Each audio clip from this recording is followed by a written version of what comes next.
Salve turma, tudo certo com vocês? Beleza? Cara, vamos aqui então para a resolução completa da OBA de 2026, certo? Aqui a gente vai resolver a OBA desse ano de cabo a rabo. Para você que está querendo corrigir sua prova, você que fez a prova, e para você também que está estudando para a OBA aí de 2027, 28, enfim, pode usar esse vídeo como material também de forma apropriada. Cara, então o fato é o seguinte, para quem não conhece o canal, né? Quem sou eu, o que a gente está fazendo aqui, certo? Aqui no Derivando Ideias, cara, a gente ensina tudo sobre matemática e física, Olimpíadas Científicas, enfim. Então, se você não está inscrito, já se inscreve aí e curte esse vídeo para mais conteúdo como esse. E quem sou eu? Cara, meu nome é Otávio, eu sou estudante de turma Itaime, certo? E eu já fiz várias Olimpíadas Científicas, né? Na minha época de ensino médio eu fiz muitas, no fundamental também, mas eu não levava muito a sério. E na OBA em específico, cara, eu já peguei algumas medalhas de prata, já peguei uma medalha de ouro na OBA já fui para seletivas online e acabei sendo selecionado também para seletivas internacionais na Barra do Piraí, no Rio de Janeiro. E, cara, eu espero que você tenha ido bem na prova, eu espero que você consiga ser até selecionado para ir para seletivas internacionais na Barra do Piraí, no Rio de Janeiro também. É uma experiência muito bacana e a OBA me proporcionou muitas coisas, cara, na minha vida. Fez eu desenvolver mais apreço também pela ciência, pela matemática, pela física. E eu espero que aconteça isso com você também. Beleza? Espero que ela faça o mesmo por você. Espero que você tenha ido bem. Lembrando que, cara, o que eu achei da prova desse ano? Eu achei que veio no padrão, tá? Não achei que veio muito mais difícil, não achei que veio mais fácil. Eu achei que veio no padrão mesmo, referente aí aos últimos 2, 3 anos. E lembrando que você, para ir para seletivas online, você tem que fazer de 7 para cima. E a medalha de ouro, cara, a medalha de ouro eu acho que vai ser uns 9 pontos o corte, tá? 9 ponto alguma coisa, ou 9 cravado. Vai ser por aí, eu acredito, né? Eu acredito. Então, cara, sem mais enrolação, vamos lá então. Agora você já me conheceu, já conheceu o canal. Então vamos lá então para a solução, vamos resolver essa prova aqui no detalhe, OBA 2026. Então vamos lá, cara. Eu tenho uma certa experiência já com a OBA e eu espero que eu possa te ajudar com essa resolução aqui. Então vamos lá, cara, direto para a questão 1. Um remanescente de supernova, SNR, sigla em inglês, é o invólucro gasoso resultante da morte explosiva de uma estrela, cuja onda de choque projeta material estelar para o meio interestelar. Entendi. Com velocidades altíssimas. Em sua fase inicial, denominada expansão livre, o sistema evolui por algumas centenas de anos, mantendo velocidade e temperatura interna constantes, enquanto a fronteira externa da SNR interage diretamente com o meio interestelar, varrendo o material encontrado em seu caminho. Considere que a imagem ao lado é de uma SNR em sua fase inicial, e que essa estrutura de bolha, tá, então tem uma estrutura de bolha, né, como uma esfera, tá, com diâmetro D igual a 17,52 anos-luz, está se expandindo com velocidade de 9,5 milhões de km por hora. Baseado em seus conhecimentos e no que foi explicado no texto, assinale a opção que traz há quantos anos esse CNR está na fase de expansão. Cara, o que a gente pode usar aqui? Que equação você conhece que relaciona distância, velocidade e tempo? Para um movimento linear. Para um movimento linear, porque ele não mencionou aqui aceleração nenhuma. Pô, o clássico D igual a VT, beleza? A gente tem a distância que ela varreu, a velocidade que ela está varrendo e o tempo é o que a gente quer. Então essa equação que a gente vai usar, deixa eu só botar as informações aqui, ó. A velocidade, eu vou botar por cima do texto mesmo porque eu vou passar para outra página aqui, beleza? 9,5 milhões, milhões e 10 a 6, né? Vamos representar 10 a 6 km por hora, e a distância é 17,52. Cara, já vamos converter já? 17,52 anos-luz. Aliás, não, apesar que a gente tem que discutir algo importante sobre esse 17,52 anos-luz aqui, tá? Então vamos lá. Vamos lá. Cara, talvez essa solução fique um pouquinho longa, que eu quero resolver no detalhe com vocês, tá? Mas eu acho que vai agregar muito para vocês. A gente vai revisar algumas coisinhas importantes aqui. Cara, vamos lá. Nessa equação, a gente vai usar esses valores?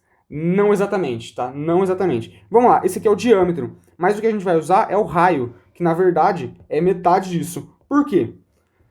Vamos lá, pensa antes. Antes da explosão, o que acontece? Antes, ela era um ponto. Vamos pensar num ponto material com toda a massa concentrada ali naquele ponto. Aí quando ela explode, pô, ela começa a aumentar em todas as direções. É claro, é uma bolha, uma esfera. Tá, mas essa velocidade que ele dá no texto, fica subentendido, cara, fica subentendido que é uma velocidade linear. É uma velocidade em linha reta, como diria o Newton, certo?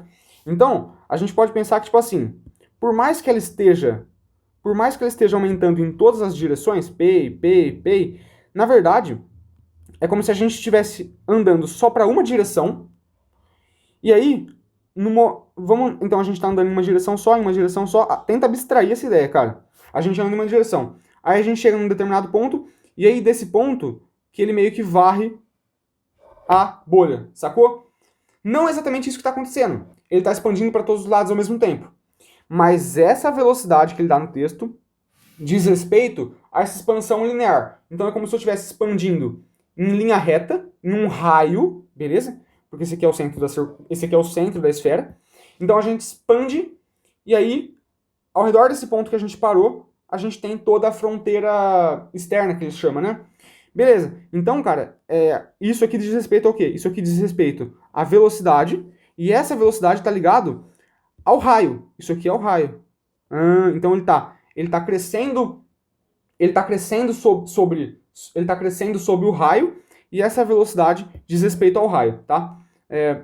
Beleza. Então o que a gente vai fazer aqui? A gente vai considerar o raio, a gente vai relacionar o raio com essa velocidade de expansão e não o diâmetro. Espero que você tenha entendido a ideia. Cara, não, aqui seria o depois, né? Eu esqueci de colocar.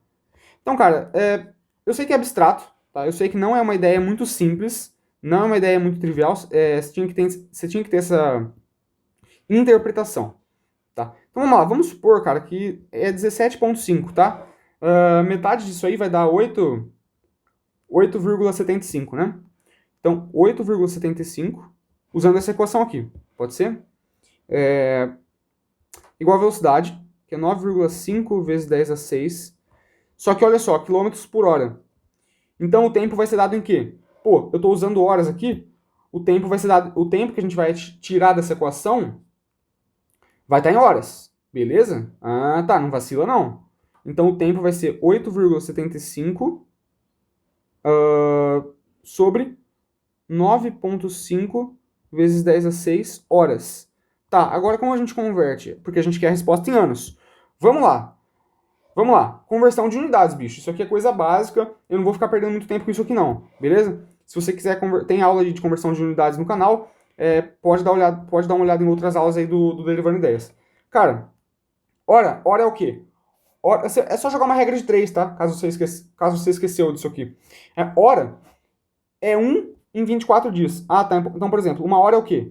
Uma hora é uma parte em 24 de dia. Tá. Você pode pensar o seguinte, você pode pensar que 24 horas em 24 é o quê? É um dia. Tá. Então, para transformar em dia, eu divido a quantidade em horas por 24. Por quê? Porque um dia tem 24 horas. Então, uma hora... Aqui, ó. Hora é 1 sobre 24 de dia. Entendi. Então, se a gente multiplicar isso aqui por 1 sobre 24, que na verdade, multiplicar por 1,24 por 1 sobre 24 é a mesma coisa que dividir por 24, a gente vai ter isso aqui em dia. Mas a gente não quer em dia, a gente quer em ano.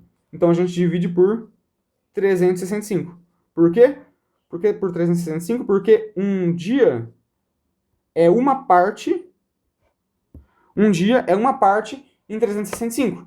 365 é um ano. Uma parte disso, de 365, é um dia. Então a gente transformou isso aqui em ano. Olha só, você teria que fazer essa conta aqui na prova, tá? Não vou mentir para você. Então, ó, vamos lá.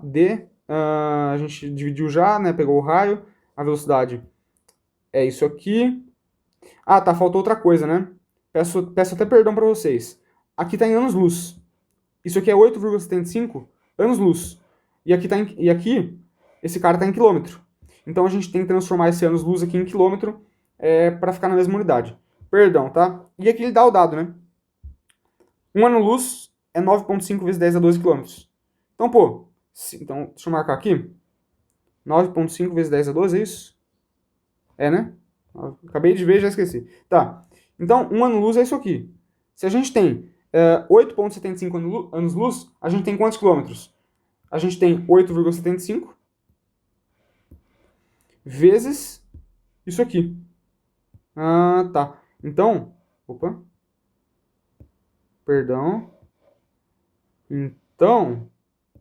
Então 8,75 vezes isso aqui vai dar pra gente a distância em quilômetros. Porque um ano-luz equivale a isso aqui. Ah, tá. Então 8,75 anos-luz equivale a isso aqui vezes 9,5 vezes 10 a 12 quilômetros. Conversão de unidades também, né? O fato é que ele deu como unidade, ele já deu como converte unidades pra gente nos dados da questão. Então, tá. Então o tempo, na verdade, cara, vai ser o seguinte. O tempo, na verdade, vai ser 8,75 vezes... Então, deixa eu mudar isso aqui. 8,75 vezes 9,5 vezes 10 a 12, dividido por isso aqui, e a conversão lá do tempo a gente mantém, nada se altera. Cara, agora vai ficar muito interessante, porque ó, esse 9,5 corta com esse 9,5 aqui, esse 10 a 6 corta com aquele 10 a 12 lá, vai ficar 10 a 12, 12 menos 6, 10, vai ficar 6 lá em cima, 10 a 6 lá em cima. Então o tempo, cara, vai dar 8,75 vezes 10 a 6. Aí, o que eu tava falando antes? Essa conta aqui não vai ter como você fugir, beleza? E, cara, fazendo aí, você teria que fazer na hora da prova, vai dar aproximadamente 8,750, né? Aqui a gente pode aproximar por quê? Vai dar praticamente isso mesmo, tá? Mas a gente pode aproximar porque os anos estão... As respostas têm uma certa dissonância ali, né? Então, beleza. Então, isso aqui é a mesma coisa. O espaço tá ruim aqui, viu, pessoal? Então, isso aqui é a mesma coisa que 8.750 vezes 10 a 3, né? Sobre 8.750. Ah, tá. Isso aqui, Pei dá 1. Isso aqui é igual a 10 a 3, que é 1.000. 1.000 o quê? A gente já converteu. Anos. Você poderia fazer a conta inteira e depois converter? Claro. Claro. Tanto faz.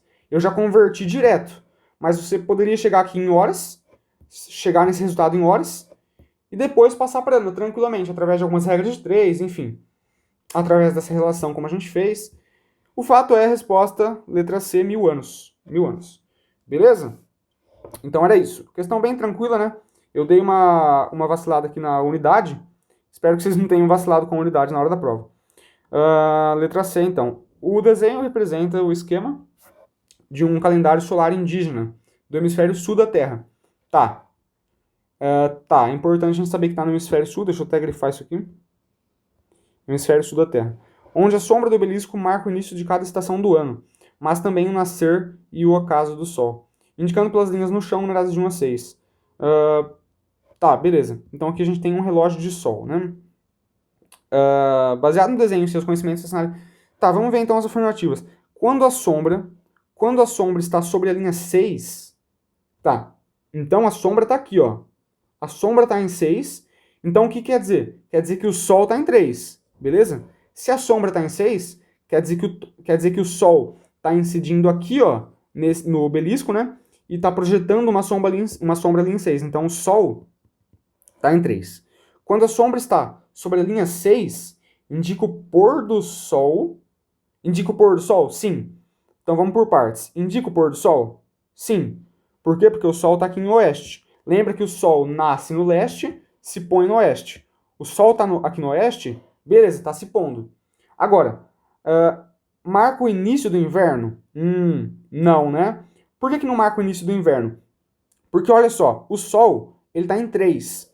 Ou seja, considerando 2 aqui como sendo o padrão, como sendo a horizontal, né? O 3, ele está mais próximo do sul. Ah, tá. Então, quando o sol... Lembra disso. Isso aqui a gente estuda em estações do ano. Quando o sol ele está aparentemente mais próximo do hemisfério sul, é o verão aqui no hemisfério sul. Se o sol estivesse mais próximo lá do norte, aparentemente, a gente estaria de fato no inverno, beleza? Ah, tá. Então, como o Sol está mais próximo, aparentemente, do sul, quer dizer que aqui é verão e não inverno. Então, isso aqui está errado. E, cara, a gente vai ter que fazer a mesma coisa para todos os outros, né? Beleza? Quando a sombra está sobre a linha 4, então o Sol está lá em 1. Então, lembrando, o Sol está... Vamos, sem ler a afirmativa, o que está acontecendo aqui? A sombra está em 4, então quer dizer que o Sol está em 1. Então é o quê? O Sol está se pondo, o Sol está em oeste, ele está se pondo, e o Sol está mais próximo do norte. Então, pra gente aqui no sul, é inverno. Ah, beleza. Mas vamos ver o que ele fala. A sombra na linha 4 indica o pôr do sol. Verdade. Verdade. Indica o pôr do sol. No início do verão? Não. No início do inverno. Então tá errado. Porque ele está considerando pra gente. Ele está considerando pra gente. Lembra que, ó, o calendário solar ele está no hemisfério sul. Então ele está falando sempre em relação ao quê? Em relação ao sul. Indica o início do verão? Não, no sul não. Indica o inverno no sul, que é o que ele está considerando. Então, errado. Indica o início do verão no hemisfério norte. Aí sim, aí estaria certo. Espero que você tenha entendido. Quando a sombra está sobre a linha 5, então a sombra... do jeito que está aqui, né? Indica o nascer do sol. Não. Pôr do sol, beleza? Pôr do sol. O sol está no oeste. Quando a sombra está sobre a linha 2... Tá, sobre a linha 2 a sombra. Então o sol está lá em 5. O sol está em 5. Então indica o nascer do sol? Sim, porque o sol está no leste. Nascer do sol. No início do outono. Também. Ah, não. Tô lendo a D, né? Indica o nascer do sol? Sim. No início da primavera. Beleza. Perfeito. Por que o início da primavera? Porque lembra que no início da primavera a gente está sobre o equinócio. Ah, tá. A gente está no equinócio. E no equinócio, o sol ele fica, exatamente no horizonte. Perceba que o sol não está mais inclinado, nem para um lado nem para o outro. Ele está exatamente alinhado ali. Então, de fato, é a D. Vamos ver aí quando a sombra está sobre a linha 3. Então é o nascer do sol. De fato, é o nascer do sol. Indica o início do verão. Quando a sombra está sobre a linha 3. Tá, a sombra está aqui, né? Indica o nascer do sol? Sim. No início do verão? Não, né? Porque o sol ele está lá mais próximo do norte. Então indica, na verdade, o início do inverno pra gente. Indica o início do verão para o hemisfério norte. Pra gente é inverno. Então tá errada. 3. A imagem a seguir é uma simulação feita com o software gratuito Stellarium. Esse software é muito interessante, inclusive, tá, pessoal? A gente usa muito quando a gente tá nas Olimpíadas seletivas. Então esse software é bem interessante, dá uma olhada aí, é bem divertido. E corresponde à visão do céu da cidade de Porto Alegre, no Rio Grande do Sul, na direção do ponto cardeal sul, beleza? A gente está no sul. O polo sul celeste pode ser identificado. Então o polo sul celeste está aqui. Beleza. Pode ser, assim como os nomes de algumas constelações e seus limites. A circunferência centrada no polo sul celeste delimita as estrelas que estão circumpolares para esta cidade, ou seja, para o morador de Porto Alegre. Essas estrelas estão sempre acima do horizonte. Tá, então o que ele está falando? Sobre essa circunferência aqui, a gente chama ela de circunferência circumpolar, certo? Então, sobre essa circunferência aqui, a gente tem todas as constelações que, para quem está vendo de Porto Alegre, elas nunca se põem. Ah, tá, então elas estão sempre sobre o horizonte. Elas estão sempre sobre o horizonte. Elas estão sempre visíveis no céu aparente, que é para quem está em Porto Alegre. Então beleza, essa circunferência amarela significa isso. Então tá, a gente tem algumas afirmações, vamos ter que falar verdadeiro ou falso. Se Porto Alegre estivesse localizada mais próxima da linha do Equador, lembrando que Porto Alegre fica no sul, então fica um pouquinho distante do Equador. Se Porto Alegre estivesse localizado mais próximo da linha do Equador, o raio da circunferência no mapa diminuiria. Sim. Reduzindo o número de estrelas circumpolares? Sim. Perfeito. Por quê? Lembra que o raio da circunferência da circumpolar Cara, é o seguinte, ela é igual à latitude em que a gente está. Beleza? Tem total relação, é diretamente proporcional. Ah, tá. Então, por exemplo, quanto mais próximo do Equador, menor vai ser o raio dessa circunferência aqui. Menor vai ser o raio dela. Ah, eu vou desenhar bem exagerado aqui, ó. Bem exagerado. Quanto mais próximo do Equador, menor vai ser o raio. Logo, como vai ser menor o raio, menor vai ser a quantidade de constelações circumpolares. Então, menor vai ser a quantidade de constelações que nunca se põem. Ah, tá. Você pode pensar também de uma forma até mais intuitiva, que é o seguinte: vocês já viram aqueles vídeos de alguém no Polo Norte ou no Polo Sul, ou seja, bem longe da linha do Equador, em que o próprio Sol nunca se põe, ou enfim, se põe e fica à noite durante meses, esse tipo de coisa? Exatamente. Porque no Polo Sul e no Polo Norte, o raio da circunferência circumpolar, cara, é enorme. Você consegue ver quase todas as constelações do polo em que você está, sem que elas se ponham. Elas ficam sempre acima do horizonte. Então você pode pensar, pô, se no Polo Sul, no Polo Norte, elas nunca se põem, ou seja, o raio é enorme, então próximo ao Equador vai ser o contrário. Exatamente. Exatamente, é uma intuição bem válida. Bem válida. Então a 2. Não, então a 1 tá certo. A constelação do Tucano é cortada pela circunferência, o que a torna parcialmente circumpolar. Na verdade, Tucano está aqui, né? Dentro da circunferência. Então essa aqui está errada. Pessoal, um breve comentário a respeito dessa questão sobre a segunda afirmativa, beleza? A constelação de Tucano. Cara, de fato, ela dá pra gente perceber pela imagem que ela é parcialmente cortada pela circunferência sim, beleza? Só que se você considera essa afirmativa como correta, não tem alternativa que bate, certo? Então pode ser que eles anulem essa questão, ou pode ser que eles considerem a afirmativa como errada mesmo. Então ficou meio ambíguo aí, vamos ver o que vai acontecer. Mas é isso, valeu?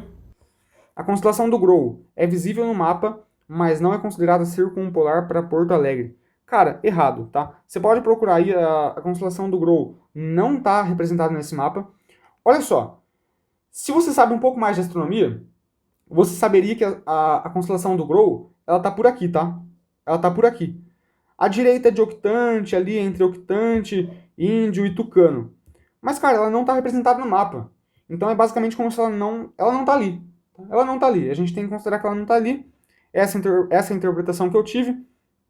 Só fazendo um comentário rápido, a solução de todas essas questões são minhas, tá? Eu estou explicando do jeito que eu pensei, do jeito que eu fiz a prova. Como eu disse, eu já fiz muitas provas da OBA, já peguei algumas medalhas, então, mas pode ter erros. Pode ter erros. Se eu falar alguma coisa errada, ou fazer alguma coisa errada, deixa aí nos comentários, que eu vou estar olhando todos os comentários. Mas é isso, cara. A constelação do Grou não é visível no mapa. E é isso. Pelo fato de a constelação da Quilha ser cortada pela circunferência, podemos afirmar que algumas de suas estrelas nunca podem ser vistas de Porto Alegre. Tá, a constelação de Quilha. A Quilha está aqui. De fato, olha só, a constelação de Quilha, ela tá cortada, ó. Tá vendo? A constelação de Quilha é isso aqui. Ela tá cortada pela circunferência. Mas, cara, vamos lá. Pelo fato de ela estar cortada pela circunferência circumpolar, a gente pode afirmar que algumas estrelas nunca vão ser vistas? Não é isso que significa, tá? A circunferência circumpolar significa que as estrelas que estão dentro da circunferência polar, elas nunca vão se pôr. Ou seja, eu sempre vou conseguir ver elas não vão sair do horizonte. Ah, beleza. Então, não é que eu não vou conseguir ver elas, eu vou conseguir ver elas. Só que não o tempo todo. Não o tempo todo. Não é todos os dias que eu vou conseguir ver elas. Então, não é que, pô, o que tá falando aqui? Nunca? Não é que você nunca vai. Não é que elas nunca vão poder ser vistas. Mas é que essas aqui, ó, parte delas vão estar debaixo do horizonte, então eu não vou conseguir ver. Mas não é sempre não, beleza? Elas nascem e se põem em ciclos. Então não é que eu nunca vou conseguir ver, beleza? Ah, tá. Todas as constelações aqui representadas, eu consigo ver. Só que eu só consigo ver sempre sobre o horizonte as do círculo polar, as da circunferência polar. Então tá errado. As duas estrelas mais brilhantes da constelação de Centauro podem ser observadas em qualquer noite do ano, desde que o céu esteja limpo. Tá, Centauro tá aqui.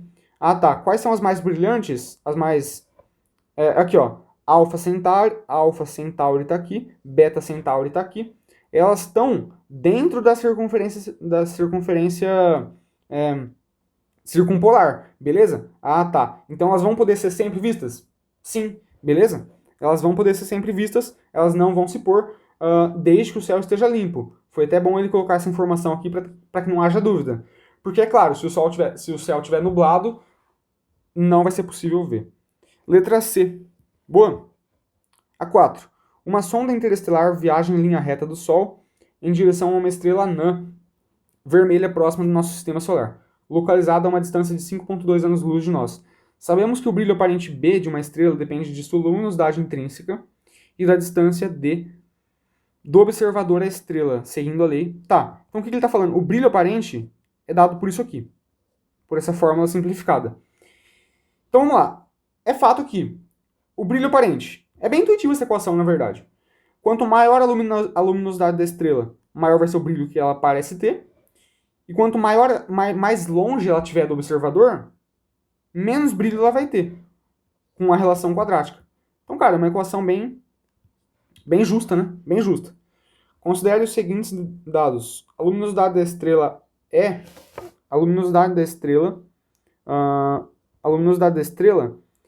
0, vamos botar assim, é 16 vezes 10 a menos 4 a luminosidade do Sol.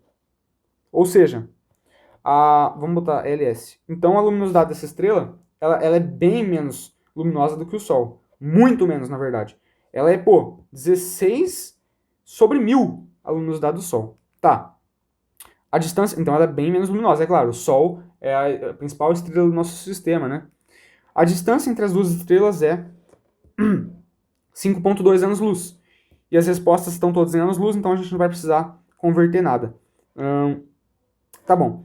Que distância que a gente tem? Que distância x é do Sol em anos-luz a sonda deve estar para que o brilho aparente do Sol e o da estrela anã vermelha sejam idênticos para os sensores da nave? Então vamos desenhar o que está acontecendo aqui. A gente tem a estrelinha aqui de um lado, o Sol lá do outro, beleza? O Sol do outro. Ambos têm uma luminosidade, ambos têm um brilho aparente. Ambos têm um brilho aparente e uma luminosidade. Só que perceba que pelo Sol ter uma luminosidade muito maior,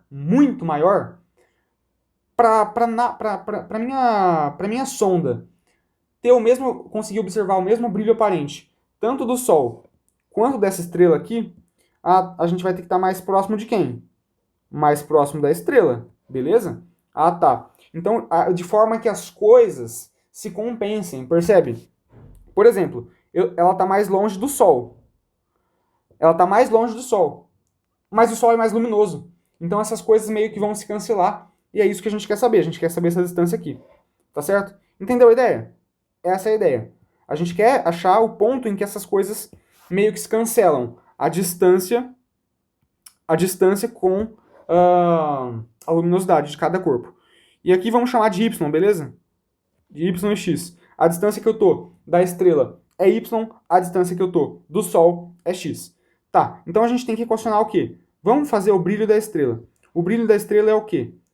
É o L da estrela sobre 4π Y2, que é a distância dos dois corpos aqui. Da sonda e da estrela. Só que quem que é LE? LE é isso aqui. 16 vezes 10 menos 4 LS. A luminosidade do Sol. Beleza. Cara, espero que você esteja gostando da resolução até aqui. Deixa o like, se inscreve no canal e comenta aí o que você achou, o que você está achando. E a luminosidade do Sol. A luminosidade não, o brilho aparente. Que é a própria luminosidade do Sol sobre 4π x2.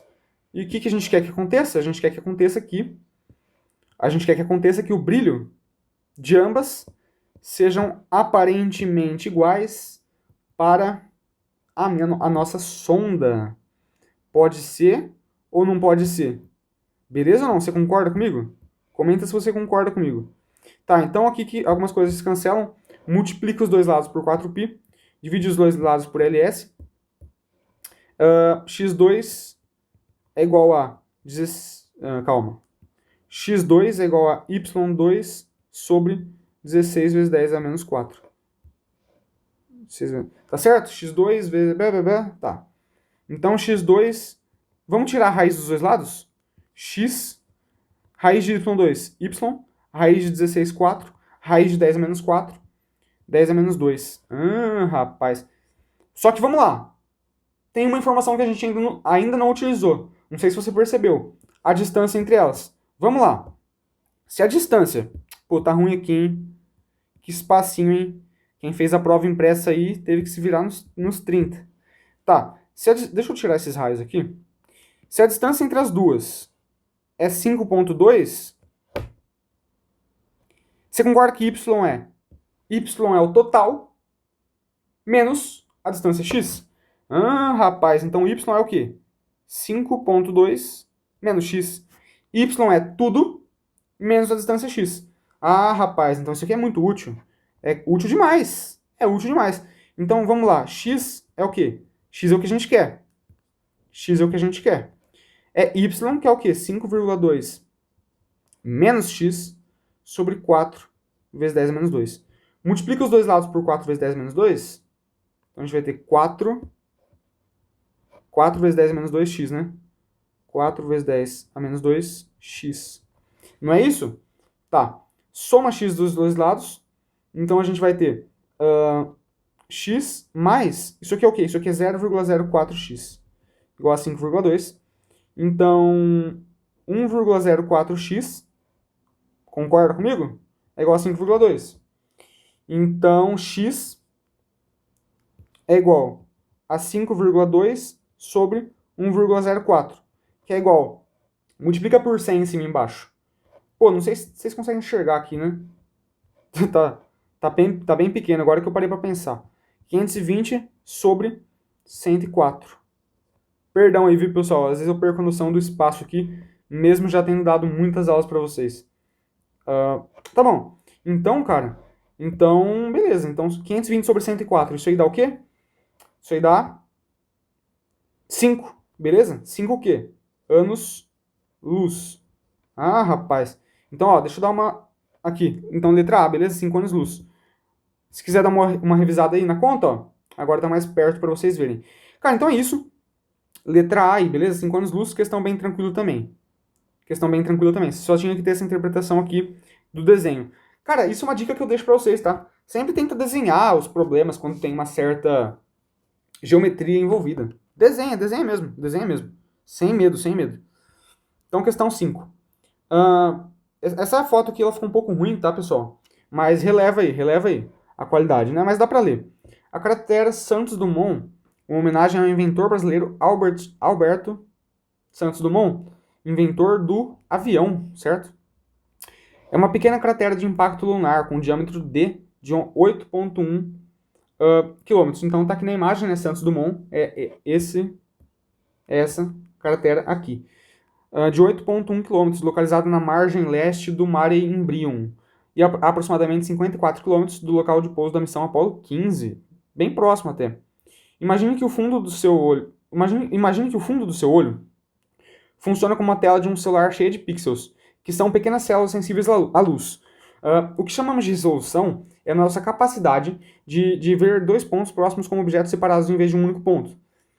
Ou seja, se dois objetos estão muito juntos, a luz deles atinge a mesma célula receptora, fazendo o nosso cérebro pensar que eles são uma coisa só.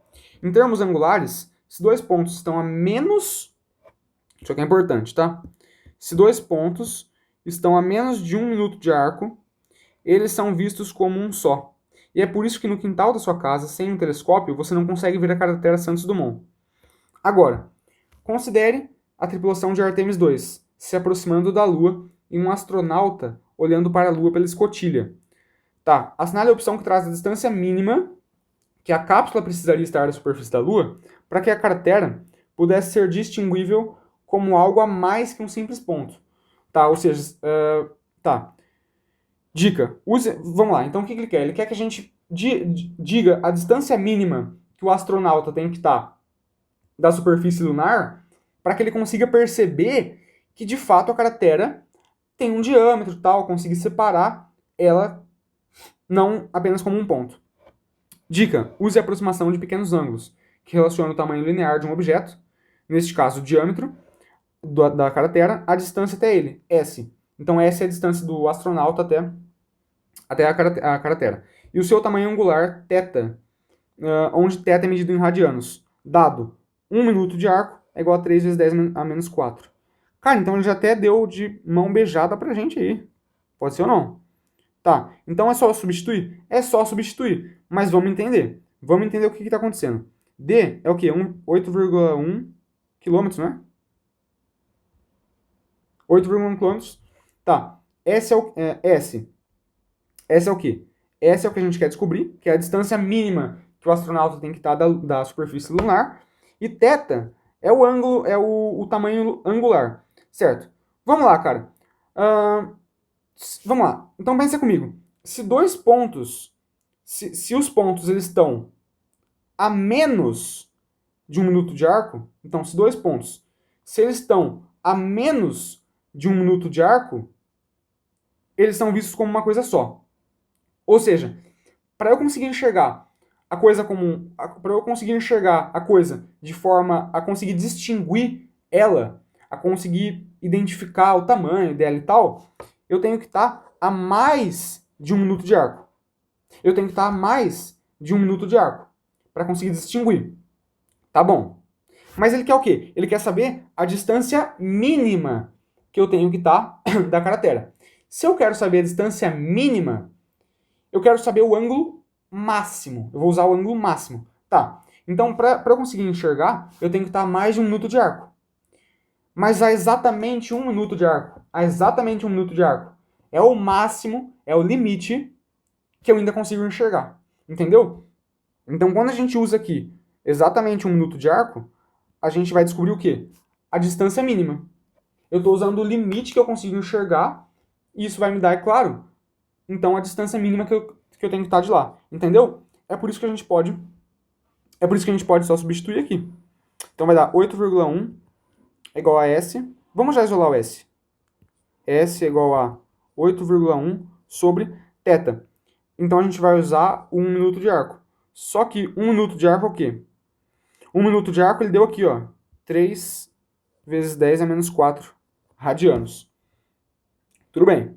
Então isso aqui vai dar o quê? Isso aqui vai dar 81 vezes 10 a menos 1 sobre 3 vezes 10 a menos 4. Isso aqui vai dar alguma coisa vezes 10 a 3, né? 81 sobre 3, né? Vai dar, vamos botar aqui 81 sobre 3, né?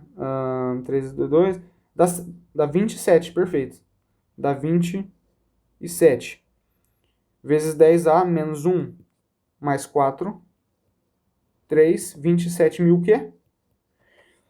Quilômetros. 27 mil quilômetros, letra B de bola. Entendeu? Espero que você tenha entendido. Vamos para a próxima. Qualquer erro, lembrando, pode comentar aí. As manchas solares, questão 6. As manchas solares são áreas na fotosfera solar com temperaturas inferiores ao seu entorno, devido a intensos campos magnéticos locais. Esse magnetismo impede o processo de convecção, dificultando a subida do calor interno e gerando regiões de aproximadamente 3.800 graus, por emitirem menos luz que a superfície comum, que atinge 5.500 graus Celsius. Elas aparecem como pontos escuros por puro contraste visual.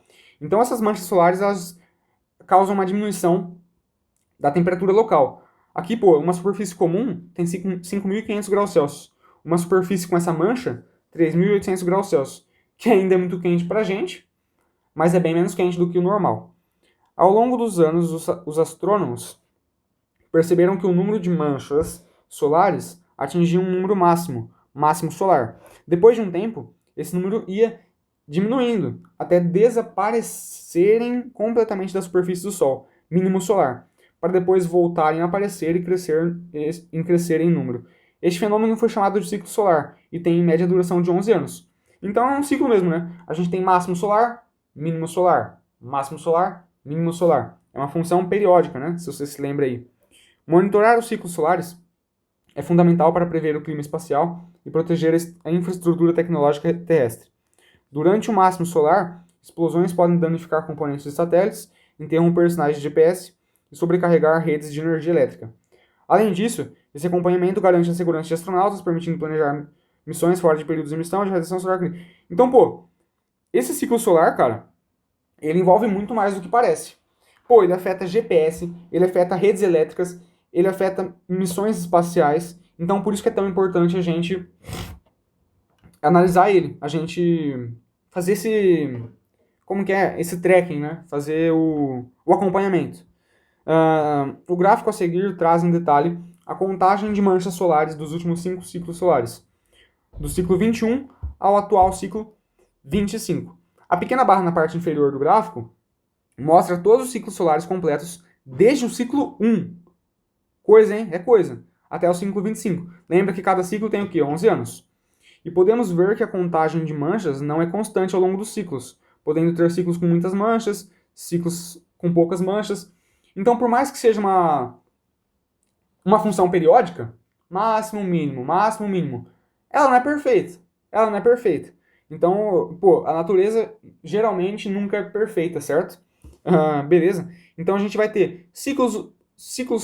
O fato de serem ciclos fortes, fracos, é fato, é verídico. Porém, você vai ter ciclos mais fortes que outros, ciclos mais fracos que outros ciclos fracos, enfim. Então, verdadeiro ou falso, baseado no gráfico e nas informações do texto. Se o ciclo solar 25, então ele está falando desse ciclo aqui. Eu sei que a imagem não está das melhores, mas vamos lá, vamos se esforçar para entender aqui. O ciclo solar tem 11 anos, se ele começou em 2020, então o próximo máximo solar ocorrerá apenas em 2031. Vamos lá, então ele começou em 2020. Não, né? Pô, de cara é falso, de cara é errado. Por quê? Vamos lá, ele começou em 2020. Ele começou aqui então, ó. Ele começou aqui, beleza? Ah, tá.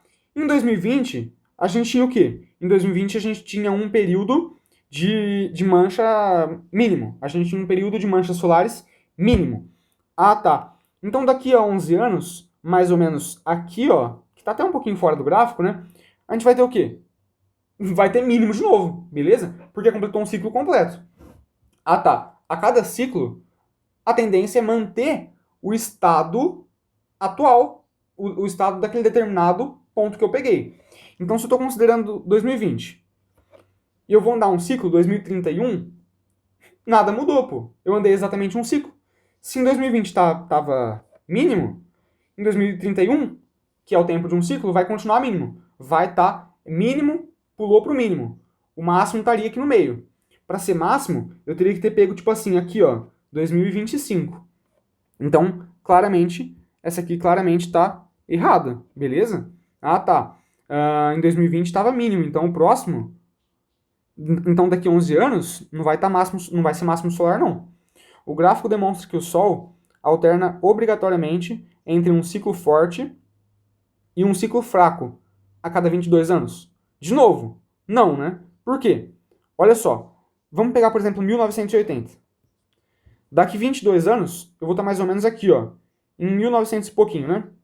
Pô, em 1980, eu tava com o quê? Eu tava com um ciclo forte. Em 1992, mais ou menos, eu tava o quê? Com um ciclo forte. Por quê? Porque eu andei 2 ciclos. Então, vamos lá. Eu não acabei de falar para vocês que quando eu ando um ciclo, eu continuo no mesmo estado que eu estava inicialmente? Eu estava num estado, independente de ser fraco ou forte. Eu estava num estado, andei um ciclo de 11 anos, continuo no mesmo estado. Andei outro ciclo de 11 anos, continuo no mesmo estado. Então, se eu pulo do primeiro estado pro terceiro, então olha só, o que eu estou falando é o seguinte: se eu estou aqui, ó, no primeiro estado, depois eu ando 11 anos e passo pro segundo estado. Depois eu ando 11 anos também e passo pro terceiro estado. Pô, a gente já viu que o primeiro estado é igual ao segundo, porque eu andei um ciclo. Só que o segundo estado é igual ao terceiro, porque eu também andei um ciclo do segundo pro terceiro. Concorda? Então o primeiro estado é igual ao terceiro. Beleza, isso aqui é óbvio, tá?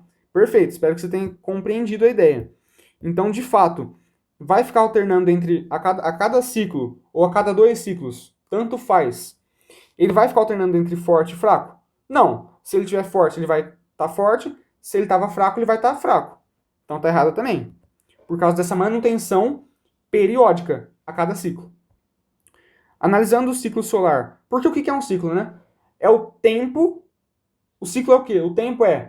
O ciclo é o tempo para que o comportamento comece a se repetir. Beleza? Analisando o ciclo 24, o tempo de subida do mínimo ao máximo foi menor do que o tempo de declínio. De fato, né? Porque ó, o máximo está aqui, ó. O máximo está aqui. Vamos desenhar uma reta então do mínimo ao máximo? O mínimo estava aqui. P. O ciclo 24 começa aqui, na verdade, né? Do mínimo ao máximo é isso aqui. A reta que determina do ciclo ao máximo. Do mínimo ao máximo. E do máximo ao mínimo? Do máximo ao mínimo é isso aqui, né? Ó. O ciclo 24. O ciclo 24 termina aqui em 2021. Então, pô, perceba que a reta que vai do mínimo ao máximo, ela está mais inclinada do que a reta que vai do máximo ao mínimo, a verde. Então, o que isso quer dizer? Se está mais inclinado, quer dizer que a taxa de variação é maior. Quer dizer que eu estou aumentando o número de manchas solares em menos tempo. Porque não é um gráfico de manchas por tempo. Então, eu estou aumentando mais o número de manchas em menos tempo. Em um tempo pequeno. A minha taxa está alta quando a reta está muito inclinada. Como a reta aqui está menos inclinada, a minha taxa de variação por tempo é menor. Eu diminuo o número de manchas solares? Diminuo. Mas eu preciso de mais tempo. Eu preciso de mais tempo na reta verde para chegar ao mínimo. Então, de fato, isso aqui é verdade. Tá certo. Eu preciso de menos tempo para chegar eu precisei de menos tempo para ir do mínimo ao máximo do que tempo para ir do máximo ao mínimo. Sim, de fato, tempo para ir do mínimo ao máximo foi menor, foi menos necessário. O tempo foi menos tempo necessário. Tá, dos ciclos monitorados, na pequena barra da parte inferior do gráfico, os ciclos solares 5 e 6 foram os mais fracos. Ele tá falando daqui, ó.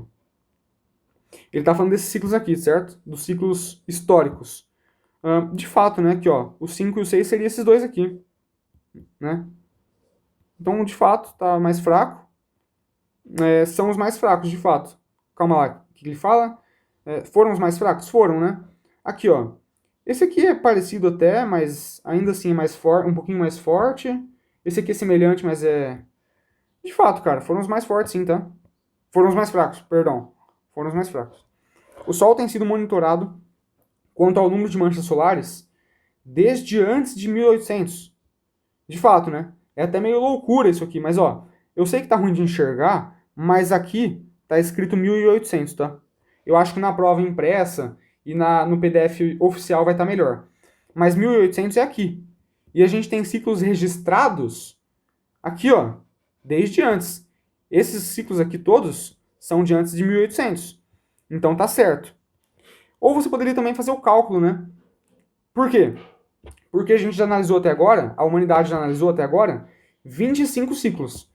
Então a gente já analisou, até hoje, até a data de hoje, 25 vezes 11 ciclos. Então, se não tivesse essa barra aqui, você podia concluir facilmente isso aí também. Então, a 1 e a 2 são falsas. A 1 e a 2 são falsas. Letra A. Tá? Letra A. A 1 e a 2 são as únicas falsas aí. 7. O satélite de pesquisa de exoplanetas em trânsito, TESS, sigla em inglês, identificou um sistema estelar que consiste em 6 estrelas que fica a aproximadamente 1.900 anos-luz da Terra, na constelação de Eridanos. A descoberta foi anunciada em janeiro de 2021. Tá aí o nome oficial dela, também conhecido como... Outro nome oficial dela também. Outro nome pelo qual ela é conhecida, né? É um sistema solar com 3 pares de estrelas binárias. Olha que bizarro. Então, enquanto o nosso sistema tem o Sol, tem apenas o Sol, esse sistema ele é composto por 3 pares. Ele é composto por 6 estrelas. O sistema A com período de 1,3 dias, o sistema B com período de 8,2 dias, e o sistema C com um período de 1,6 dia. Os sistemas A e C, por sua vez, orbitam em torno de um centro de massa comum, formando o sistema A mais C, com período orbital de 4 anos. E esse sistema A mais C orbita um centro de massa comum com o sistema B. Então, vamos lá. Cadê? Isso aqui é importante. Cadê? Esse sistema A mais C orbita um centro de massa comum com o sistema B, formando o sistema A mais C mais B. Formando o sistema A mais C mais B. Com um período orbital de 2.000 anos. Bizarro, hein? A imagem a seguir, fora de escala, traz esta espetacular configuração orbital. De fato, espetacular mesmo. Me perdi, atenção. Baseado nas informações contidas no texto e na imagem, de novo afirmar verdadeiro ou falso. Cara, então vamos lá. Então a gente tem aqui o sistema B, o sistema A mais C, o sistema C e o sistema composto por todas elas, composto por todos esses sistemas. Então, beleza. E aqui tá os períodos orbitais. Se você não está enxergando, tudo bem, eu vou colocar já já. Então vamos para as afirmativas. O sistema B orbita o centro de massa comum do sistema A mais C? Sim, de fato. Por quê? Tanto o sistema B quanto o sistema A mais C têm em comum o sistema A mais C mais B. Então ambos orbitam esse centro de massa aqui, ó, do sistema A mais C mais B. Então tá certo. E no texto ele fala isso, né? Aqui, ó. O sistema A mais C orbita um centro de massa comum com o sistema B, formando o sistema A mais C mais B. Então essa aqui estava no texto, né? De graça isso aqui. A 2. No tempo exato em que o sistema B mais lento completa 10 órbitas, em torno do seu próprio centro de massa, então a gente está falando desse cara aqui. O sistema C, que é o mais rápido, terá completado mais de 50 órbitas completas. Cara, então vamos lá. A pergunta que a gente tem que fazer é, ele está falando que esse cara vai completar 10 órbitas. Quanto tempo ele leva para completar 10 órbitas? Pô, se ele completa uma órbita em 8,2 dias, aqui, ó, ele vai completar 10 órbitas em quanto? Isso vezes 10. Então, ele vai completar 10 órbitas em 82 dias. Entendeu? Isso aqui, 10 órbitas. Então, ele vai completar, o cara B, ele vai completar 10 órbitas e ele vai levar essa quantidade de tempo. Compreendeu? Regra de 3 também, novamente. E com essa quantidade de tempo, o cara C vai completar mais de 50 órbitas. Cara, quanto tempo o cara C leva? Quanto tempo o cara C leva para completar uma órbita? 1,6 dias. 1,6 dias. Então é só a gente fazer 82 sobre 1,6, não é? Por quê?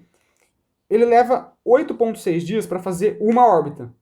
Então, a quantidade de órbitas que ele vai completar com esse saldo de tempo é 82 dividido por isso aí, beleza? Eu quero saber quantos 1,6 dias eu consigo preencher, vamos dizer assim, utilizando esse saldo aqui de 82 dias. Perfeito? Maravilha. Então isso aqui é 820 sobre 16, multiplicando por 10 em cima e embaixo. Cara, isso aqui vai dar 5,1, não é? Mais ou menos, não, na verdade, vai dar 51 mais ou menos, não é isso? 16, vai dar 51, por aí. 51, alguma coisinha ainda. Então ele vai completar, na mesma quantidade de tempo que o cara B completa 10 órbitas, ele vai completar, quase 51 órbitas. Então ele vai completar mais de 50 órbitas. O cara C vai completar mais de 50 órbitas completas? Sim, de fato.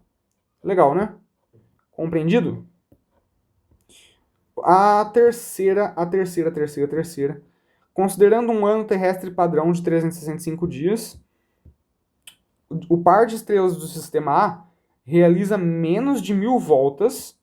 O par de estrelas do sistema A, realiza menos de 1.000 voltas completas entre si durante o tempo necessário para que o conjunto A mais C complete uma única volta de 4 anos. Tá, vamos transformar.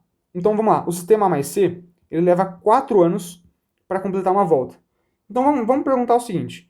Quantos dias ele leva para completar uma volta? 365 vezes 4. Cada ano tem 365 dias. Então isso aqui vai dar 1.460 dias, né? 1.460 dias. Então ele vai levar, cara, 1.460 dias. O cara A mais C leva 1.460 dias para dar uma volta completa em torno do seu centro de massa. O centro de massa dele tá aqui, ó, tá? Beleza. Agora, o sistema, com essa quantidade de tempo, realiza menos de 1.000 voltas entre si durante o tempo necessário. Beleza. Então a mesma coisa da segunda afirmação. Mesma coisa mesmo. Com essa quantidade de dias, o cara A dá menos de 1.000 voltas, é só a gente fazer as contas. Então o cara A, ele vai dar quantas voltas? 1.460 dividido por 1,3. Não é isso? Ah, tá. Ele leva 1,3. Ele leva 1,3 para dar cada volta. Ele leva 1,3 para dar cada volta. Então, para dar com 1.460 dias, ele vai dar quantas voltas? Se cada volta tem 1,3 dias. Uma divisãozinha básica igual a gente fez anteriormente. Eu espero que você não esteja enrascando com essas divisões aqui que a gente está fazendo, beleza? Tem sempre por trás uma regra de 3. Qualquer coisa você faz a regra de 3. Isso aqui, cara, vai dar então, ó, 14 dividido para, aliás, 146 dividido para 13 já vai dar mais que 10. Vai dar tipo 1.100, mais ou menos, tá? Mais ou menos. Então, o fato é que isso aqui é maior que 1.100 voltas. Ah, rapaz. Então ele falou que vai ser, olha só, olha o pau. Então ele falou que o sistema A, né, com essa quantidade de tempo como saldo, vai dar menos de 1.000 voltas? Não. Errado. Na verdade, vai dar mais de 1.000 voltas. Vai dar aproximadamente 1.100. Perfeito? A mesma coisa da segunda afirmação, o raciocínio. Supondo que a massa total do conjunto A mais C seja aproximadamente igual à massa do sistema B. Tá. Vamos lá, cara. Eu queria comentar algo com vocês, por curiosidade mesmo, acho que vai ser interessante, que é o seguinte. Como que é calculado o centro de massa, né? Ele tá falando do centro de massa de A mais C, do centro de massa de A mais C mais B. Cara, pra gente descobrir o centro de massa, não tá perguntando isso aqui, mas eu acho que é muito importante você saber disso. O centro de massa, ele é dado por uma média ponderada, a posição do centro de massa. Tô chamando a posição aqui de R, tá? Então a posição do centro de massa é dado pela massa do cara A vezes a posição do cara A, mais a massa do cara B vezes a posição do cara B, mais a massa do cara C vezes a posição do cara C. Isso tudo dividido por MA mais MB mais MC. Você precisa saber isso para responder essa questão? Não. Estou falando por curiosidade, porque é uma coisa interessante que cai em muitos vestibulares. Muitas Olimpíadas também, seletivas internacionais. Então, cara, na verdade, o centro de massa de um sistema composto por mais de um corpo massivo é dado pela média ponderada das posições de cada cara, tomando-se como peso as massas. Bonito, hein? Então, cara, a gente faz uma média ponderada com cada massa, relacionando cada massa com a posição de cada cara e dividindo isso pela soma das massas. Isso aqui é uma coisa interessante de você saber. Você vai usar isso em algum momento, eu tenho certeza. Só queria fazer esse comentário. Supondo que a massa total do conjunto A mais C seja aproximadamente igual à massa do sistema B, então a massa desse cara é igual à massa desse cara. Se a distância média entre os centros de A mais C e de B fosse quadruplicada, então eles vão ficar, então eu vou deixar eles longe, eu vou quadruplicar a distância que eles têm agora. Então esse cara, P, vou jogar ele para lá, e esse cara aqui, P, vou jogar ele para lá. Vou deixar eles mais distantes. Beleza. O novo período orbital dessa órbita externa passaria a ser de aproximadamente 8.000 anos. Cara, isso aqui é lei de Kepler, tá? A gente fala o seguinte, T2 sobre R3 é constante. Vai ser igual a T2 sobre R3 para uma ocasião em que eu mudo esse período ou mudo essa distância entre os corpos. Então, cara, de fato, quando eu jogar esse cara para mais longe e jogar esse cara para mais longe, ou seja, quando eu afastar eles, ou seja, aumentar o R, eu de fato vou estar aumentando o período. Ou seja, quanto mais distante eles estiverem, mais tempo será necessário para que eles deem uma volta sobre o centro de massa. Beleza, mas ele quer saber isso aí numericamente. Então vamos fazer. Olha só, T2 sobre R3. Então vamos botar assim, ó, T2 sobre R3, não é isso? Essa aqui é a terceira lei de Kepler, beleza? Essa aqui é a famosa lei do Klebin, a lei do Klebin. Tá bom? Então vamos lá, eu vou quadruplicar a distância. Então eu vou aumentar a distância em 4 vezes. Vou aumentar a distância em 4 vezes. Mas na verdade, a equação de Kepler, ela relaciona o cubo. Ela tem como relação o cubo da distância. Beleza. Então, na verdade, quando eu quadruplico o raio, na verdade, o peso que eu estou considerando é, na verdade, 4 elevado a 3, porque tem esse cubo aqui. Beleza. Então, quando eu aumento esse cara em 4 vezes, na verdade, eu estou aumentando isso na equação, na verdade, quando eu aumento o R a 4 vezes, em 4 vezes, na verdade, eu estou aumentando isso aqui tudo em 4 elevado ao cubo. Entendeu? Beleza. Então, isso aqui vai dar 64. Então, na verdade, eu estou aumentando em 64 vezes a distância na equação. Entendeu? E quando eu aumento isso aqui em 64 vezes, eu aumento igualmente o período. Eu aumento o período em 64 vezes. Mas na verdade, eu estou aumentando o período ao quadrado em 64 vezes. Eu estou aumentando o período ao quadrado em 64 vezes. Mas ele não quer saber quanto que eu vou aumentar o período ao quadrado. Ele quer saber em quanto eu vou aumentar o período. O período que é útil pra gente. Não o período ao quadrado, o período. Então, na verdade, o período, ele vai ser aumentado em quantas vezes? 8 vezes. Legal, cara. Legal. Quer dizer, então, que o período vai passar a ser de aproximadamente 8.000 anos? Não, calma lá. Quando eu quadruplicar o raio, eu vou aumentar o período em 8 vezes. Então, um novo período, vamos botar assim, ó. O período final vai ser o período anterior, que era 2.000, só que eu aumentei ele em 8 vezes, então vezes 8. Então o novo período vai ser de 16.000 anos. Olha que doido, cara. Então vai ser de 8.000 anos o novo período? Não, vai ser de 16.000 anos. Então essa aqui tá errada. Entendeu? Cara, essa aqui já era um pouquinho mais difícil, tá? Essa aqui já era um pouquinho mais difícil, você tinha que ter um conhecimento de leis de Kepler, um conhecimento básico de leis de Kepler, mas você tinha que ter. Essa aqui não tinha como resolver sem saber disso. Sem saber disso não tinha como. Então é isso, quando eu quadruplico o raio, na verdade eu aumento o período em 8 vezes. Deixa eu beber uma água aqui. O período orbital do conjunto completo A mais C mais B é 500 vezes maior do que o período orbital do sistema A mais C.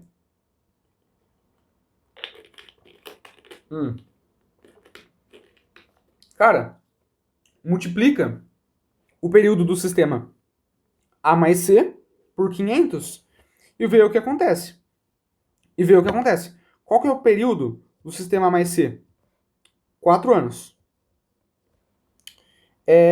Que é igual a 1460 dias, não é? O período orbital...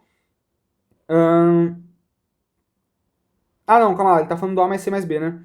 O período do A mais C é quanto?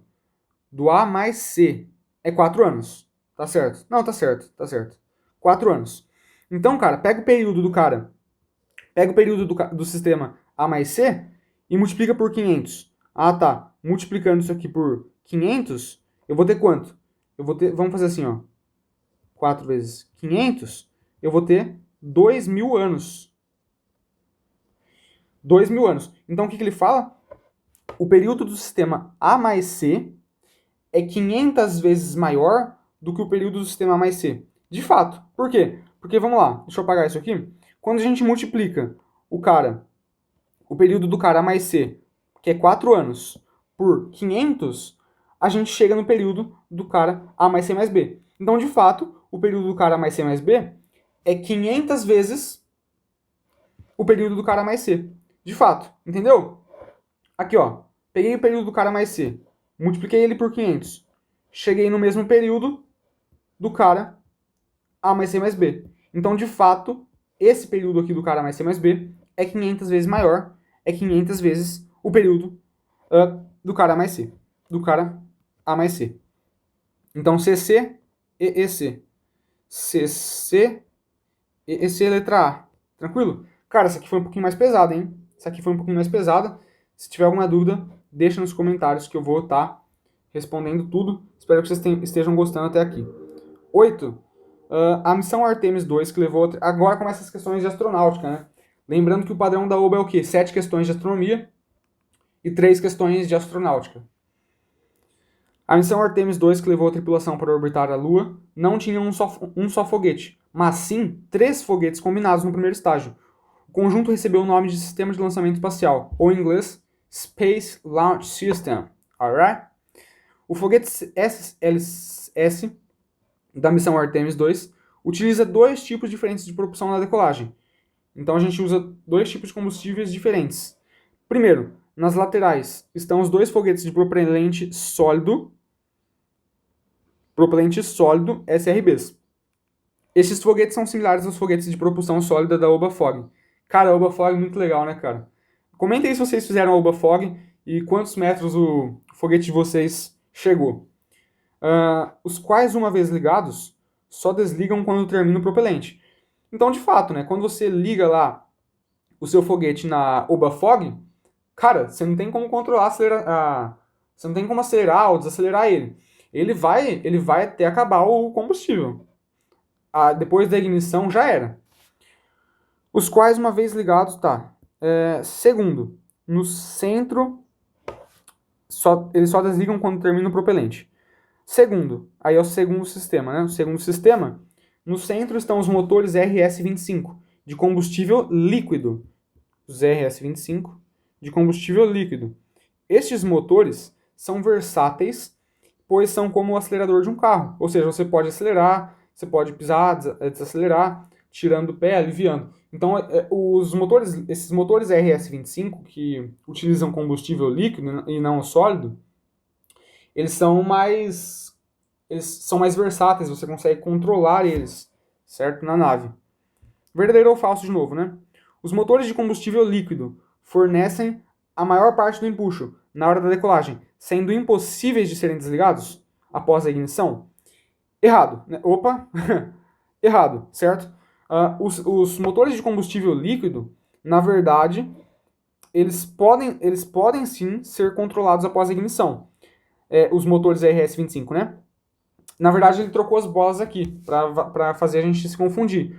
O propelente sólido dos RSBs, dos SRBs, que tem esse menor controle.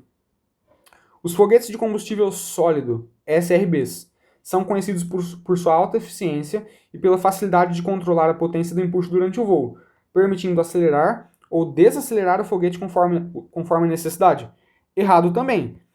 O combustível que permite, o sistema que permite a gente controlar, acelerar conforme as nossas necessidades, não são os RSBs, são os motores RS-25, de combustível líquido, e não de combustível sólido.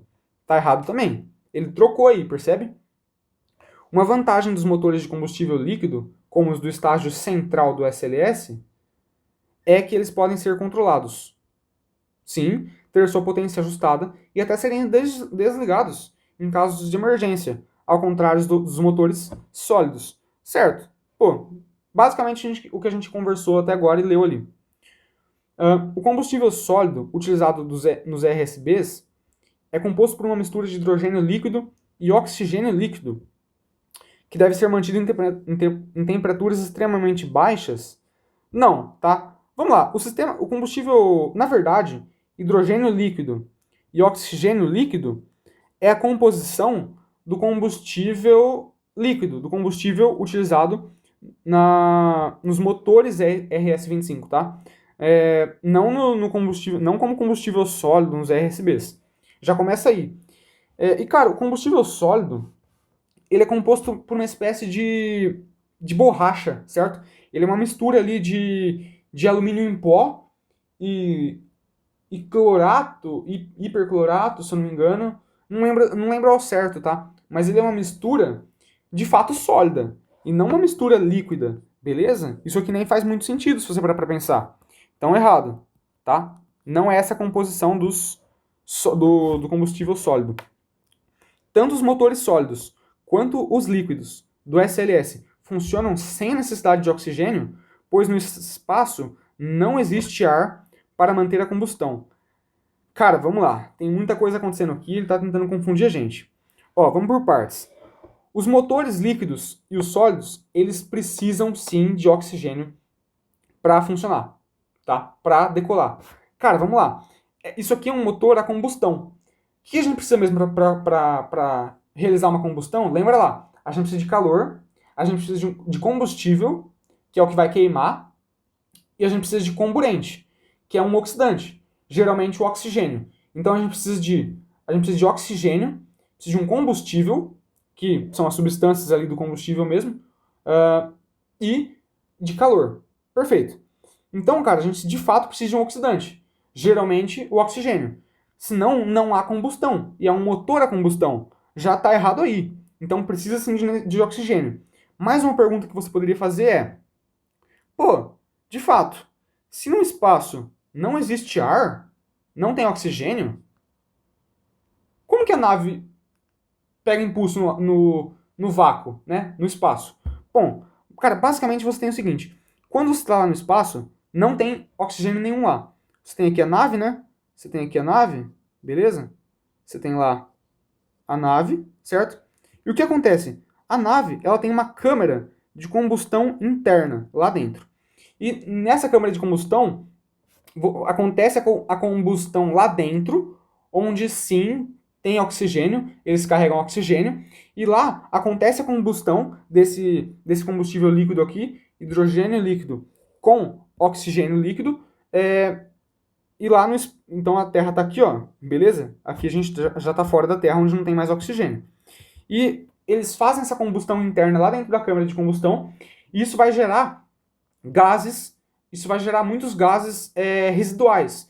E eles eliminam a velocidades altíssimas esse gás pela nave. Então você expele esse gás, não é a combustão. Você expele esses gases empurrando aqui para trás, certo? E pela lei de ação e reação de Newton, você joga a coisa para trás, você exerce uma força para jogar esses gases para fora da nave, e esses gases te empurram para frente. Ah, beleza. Então é lei da ação e reação, terceira lei de Newton, beleza? É assim que eles fazem para se locomover no vácuo sem oxigênio. Deixa de ser uma combustão ali, de fato, utilizando oxigênio, porque utilizando o oxigênio do ar, porque no ar não tem mais oxigênio. Então é isso, cara. A ideia é: você joga a coisa para trás, a coisa te joga para frente. Você joga a coisa para trás, a coisa te joga para frente, e é assim que eles se locomovem lá. Mas precisa sim de oxigênio. Seja oxigênio do ar, ou seja um oxigênio que você está carregando dentro da nave, precisa de oxigênio.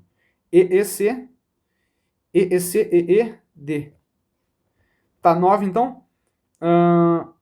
O motor do segundo estágio da Artemis II, chamado de estágio de propulsão criogênica provisório ou interino, ICPS, Interim Cryogenic Propulsion Stage, todos em inglês hoje, hein?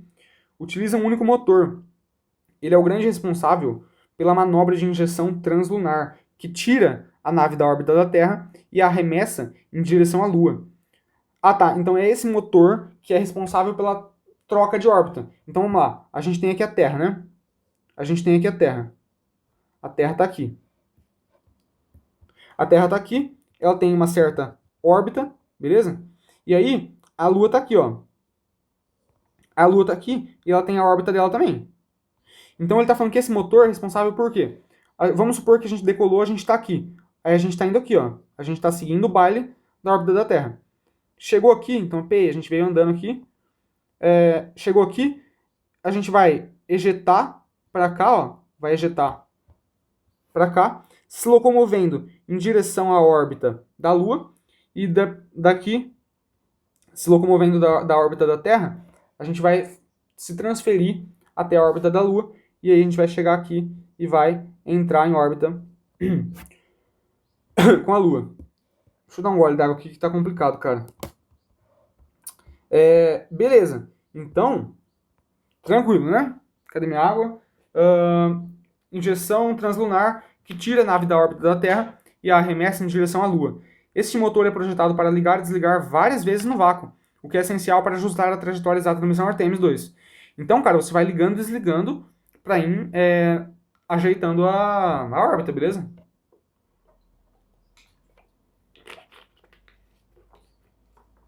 À medida que os motores queimam o combustível, a nave, tá escrito a nave aqui, a nave fica mais leve, o que permite que a mesma quantidade de força gere uma aceleração muito maior. Você entendeu? Então vamos lá. Na verdade, isso aqui, cara, é um problema bem complexo, tá? Se você fosse estudar isso aqui a fundo. F é igual a ma, não é? Segunda lei de Newton. Quanto mais você acelera, você vai diminuindo sua massa. Só que olha que doido. Olha que doido. Quando você vai acelerando, você vai gastando combustível. Então, quando você gasta combustível, você está diminuindo a massa da sua nave. Só que se você está diminuindo a massa da sua nave, você está aumentando a aceleração. Só que se você está aumentando a aceleração, você está diminuindo mais a massa. Então, cara, isso aí é um problema até de cálculo, tá? Que a gente estuda no ensino superior. Então, você vai diminuindo a massa, aumenta a aceleração. Só que quando eu aumento a aceleração, eu diminuo a massa. Então, essas coisas, elas estão ligadas por algo a mais. Muito doido, né? É uma intuição muito legal de você. É uma intuição muito bacana de você ter, beleza? Tá bom. Então, ela vai ficando mais leve conforme você vai gastando mais combustível. Então, ela tende a acelerar mais. Por quê? Vamos supor que você tem uma força fixa, né? Quanto menor a massa, mais aceleração eu vou conseguir imprimir com a mesma quantidade de força. É isso que ele falou. Dados do problema. Massa inicial do estágio superior, ou seja, cheia de combustível, 30 mil quilos. Massa final, após a manobra de transferência de órbitas, ele ficou sem combustível, 10 mil. Não ficou exatamente sem combustível, né? Mas ele estava fazendo essa aproximação para a gente entender. E o impulso do motor, a força que o motor gera é 105.900 newtons. Então vamos lá. Na A, calcule a aceleração do segundo estágio com a cápsula Orion com a massa inicial dada. Pô, tranquilo, né? Tranquilo demais. Manha, segunda leizinha de Newton neles. Só substituir. Então A é igual a força sobre a massa, que no estágio inicial é de 30 mil. Pei, a massa vai dar aproximadamente 3,53 metros por segundo ao quadrado. AB. Calcule a aceleração do segundo estágio com a massa final. Mesma coisa, só que agora com a massa final. Tranquilo ou não tranquilo? Beleza? Matou. Dividir por 100, andar com a vírgula, né? 10,59 metros por segundo ao quadrado. AC. Calcule quantas vezes a aceleração final é maior do que a inicial obtida nos itens A e B. Pô, tranquilo também. Então vamos fazer assim, A2 sobre A1. Chamando esse cara de A2 e esse cara de A1. 10,59 sobre 3,53. De novo, cara, você não pode enroscar nisso aqui. Isso aqui é divisão básica, beleza? Da mesma forma que a gente estava fazendo naquela questão lá, qual questão? A das órbitas. Cara, você tem que manjar de operações básicas como multiplicação e divisão.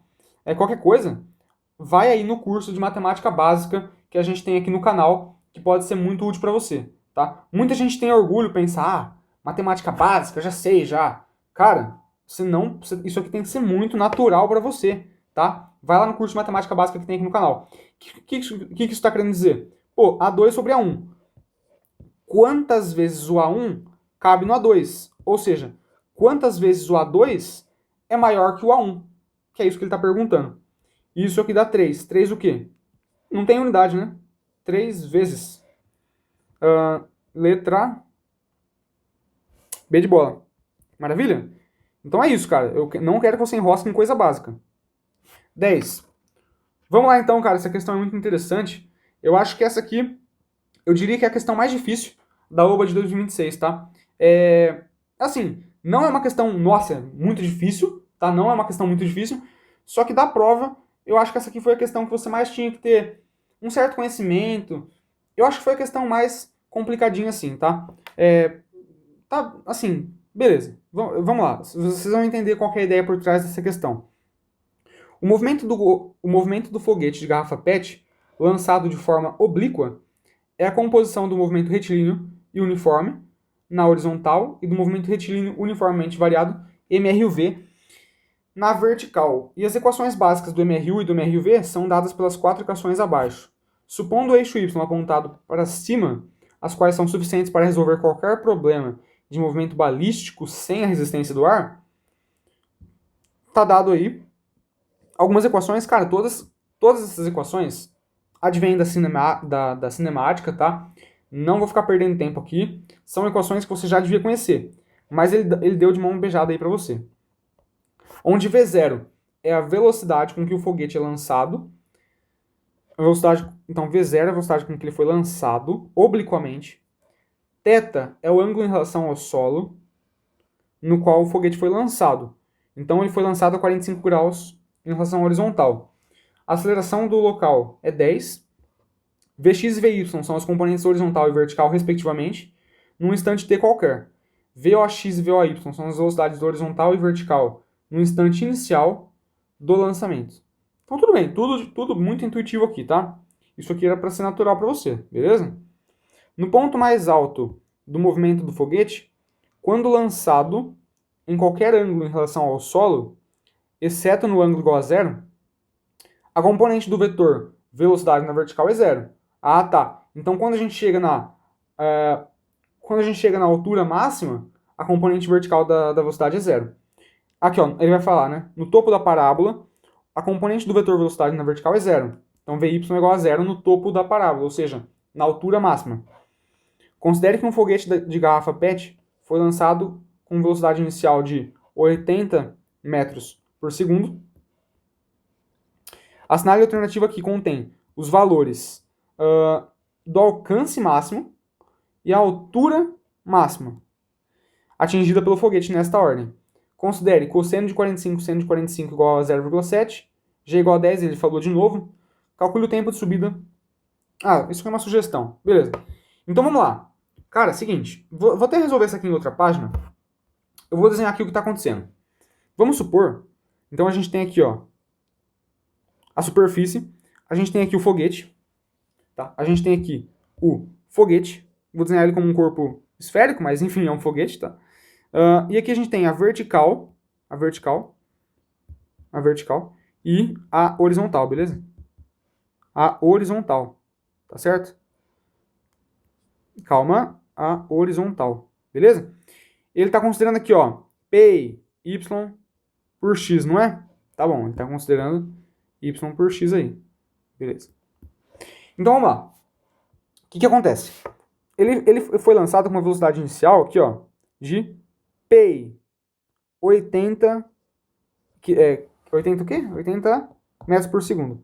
80 metros por segundo. A um ângulo de 45 graus da horizontal. Ah, tá. Gravidade aqui, ó. 10. Gravidade. E o ângulo aqui de 45 graus. Beleza. Então, cara, vamos lá. Ele vai desenvolver... Que movimento que ele vai desenvolver aqui? Ele vai desenvolver, cara, um movimento deveras complexo, tá? Deveras complexo. Como assim? Ó, ele vai desenvolver esse movimento aqui, ó. Beleza? Ele vai pegar aqui, ó. Ele vai fazer um movimento de uma parábola mesmo. Beleza? E vai cair lá. Então ele quer saber o quê? Quais são as duas informações que ele quer saber? Ele quer saber o alcance máximo que ele alcança na horizontal. Então ele quer saber quanto ele vai percorrer daqui até aqui. Então ele quer saber o alcance máximo. Esse é nosso x. Então aqui, ó. Esse aqui é nosso x. E aqui ele quer saber também, ó, a altura máxima, que é a altura que eu vou alcançar aqui, ó, lá no topo. Que é aqui, ó. Isso aqui é o... Vamos chamar de y. Então são essas duas informações que ele quer saber. E, cara, vamos lá. Esse aqui é um movimento bem complexo se você fosse estudar ele dessa forma. Então, o que a gente costuma fazer? Vamos quebrar esse movimento super complexo, um movimento, oblíquo, sacou? Em dois movimentos que a gente sabe resolver. Assim como ele sugeriu no enunciado. Vamos quebrar esse movimento em x e y. Ah, beleza. Então, vamos decompor essa velocidade aqui. Então, aqui tem 45 graus, né? Vamos decompor essa velocidade aqui em dois vetores. Ah, tá. Vamos decompor em x. Então, esse aqui vai ser Vx, que é igual a 80. Vx é o quê? Vx é V0 cosseno θ. Pode ser? Ele vem colado com o ângulo de 45 graus. Só que V0 é o quê? 80. E cosseno θ é o quê? Cosseno de 45. Que ele falou para adotar como o quê? Ele falou para adotar como 0,7. Isso aqui vai dar 56. Então a velocidade em x a gente já sabe. 56 metros por segundo. E a velocidade em y? A velocidade em y vai ser dado por V0 seno θ. Velocidade em y. Só que a velocidade V0 é 80. Seno θ, seno de 45. Que é o quê? 0,7 também. Está no enunciado. Então, Vy vai ser igual a Vx? Sim. Sempre que a gente tem dois ângulos de 45 graus no lançamento oblíquo, o Vy vai ser igual a Vx. Então, ele até facilitou aqui pra gente. Concorda comigo? Tá, então Vy... Beleza. Então, Vy vai ser igual a 56 também. Tranquilo? Muito bom, muito bom. E, cara, vamos estudar então separadamente aí os movimentos, pode ser? Então, olha só. Para o movimento vertical, o que a gente pode equacionar? A gente pode equacionar que quando o carinha ele chegar lá no topo, a velocidade dele vai ser 0. Então, a gente pode equacionar o movimento daqui até lá. Mas lembra, isso aqui a gente está equacionando para o movimento vertical. Isso aqui a gente está equacionando para o movimento vertical. Então, a gente vai considerar qual velocidade? Essa ou essa? A vertical, tá certo? Esse aqui é o estudo do y. Beleza. Então, o que a gente pode jogar? Vamos jogar um Torricelli. V2 igual a V02 mais 2A delta S. Beleza? Então, ó, V2 é a velocidade lá em cima, que é 0. Lembrando que eu tô analisando qual trecho? Estou analisando esse trecho aqui, ó. Daqui até aqui. Nada mais, nada menos. Então, V02 é 56 vezes 56. 56 ao quadrado. Mais 2, menos, né? Menos 2 vezes a aceleração da gravidade, porque a gravidade está se opondo ao movimento. A gravidade está se opondo ao movimento. Eu estou subindo, estou considerando a subida como meu sentido de posição, e a gravidade está se opondo a esse movimento. E aqui vai ser o quê? O y, né? A altura máxima. Já está aqui a resposta. Então, o y vai ser igual a 56 vezes 56 sobre 20. 20 é o quê? 20 é 10 vezes 2. 5 vezes 2 é 10. Então, 5 vezes 2 vezes 2. Corta aqui. Corta aqui, corta aqui, corta aqui, corta aqui. Esses dois com esses dois, 56. eu vou ter 28, né? 28. Não é isso? 25, 26, 27, 28, y é igual a 28 vezes 28 sobre 5. Cara, quanto que dá 28 vezes 28 mesmo? Vamos fazer aqui rapidinho. 64, 16, 22, né? 16, 5, 784. 784, é isso? Beleza, vamos na fé aqui. Multiplica por 2. Multiplica por 2 e divide por 10. 16, 2, 14, 15. Então, 156,8. Que dá a resposta, 156. Ah, já é C logo de cara, né? Já é C, nem precisava fazer a 156,8. Esse aqui é o Y. Cara, nem precisava fazer então o outro, né? Mas tudo bem, mas vamos fazer aí. Vamos fazer o seguinte. Agora. Vamos analisar o movimento horizontal. O movimento horizontal, a gente pode fazer o quê? A gente pode jogar um D igual a VT. Ah, tá. Não tem aceleração na horizontal. Não. A gravidade é a aceleração na vertical. Na horizontal, é movimento retilíneo uniforme. Não tem aceleração nenhuma. Beleza. Então, qual que é o D? X. Qual que é o V? 56. E o tempo é o tempo dele sair daqui e chegar até aqui. Mas qual que é o tempo dele sair daqui e chegar até aqui? Pô, é o tempo dele subir mais o tempo dele descer. Concorda comigo? Vou repetir. O tempo pro cara sair daqui e chegar até aqui, nessa equação aqui, é o mesmo tempo dele sair daqui, subir até o topo e cair. Ah, entendi. Então a gente pode equacionar, a gente pode achar esse tempo estudando o movimento vertical e depois jogar o tempo aqui dentro? Pode. Que equação que a gente vai usar? V igual a V0 mais AT. Rapaz, a velocidade lá no topo é 0. A velocidade inicial, 56, né? A velocidade vertical, 56, menos 10t. Ah, tá. A gravidade novamente está se opondo ao movimento. Então o t, vamos botar ts, você vai entender o porquê. É 5,6 segundos. Cara, esse aqui é o tempo. Presta atenção, isso aqui você não pode se perder agora. Esse aqui é o tempo de subida. É o tempo que o foguete leva para sair daqui e chegar aqui em cima no topo. Ah, eu estou analisando esse trecho aqui, nessa equação. Então esse é o tempo de subida. Só que e o tempo total? O tempo total daqui até aqui. Ele seria o tempo de subida mais o tempo de descida. Mais o tempo de descida, pela simetria da parábola, como a gente estuda em movimento retilíneo uniformemente variado, é o mesmo do tempo de subida. Então o tempo total, que é o tempo de subida, mais o tempo de descida, nada mais é do que 2 vezes o tempo de subida. O tempo que ele leva para subir é o mesmo tempo que ele leva para descer.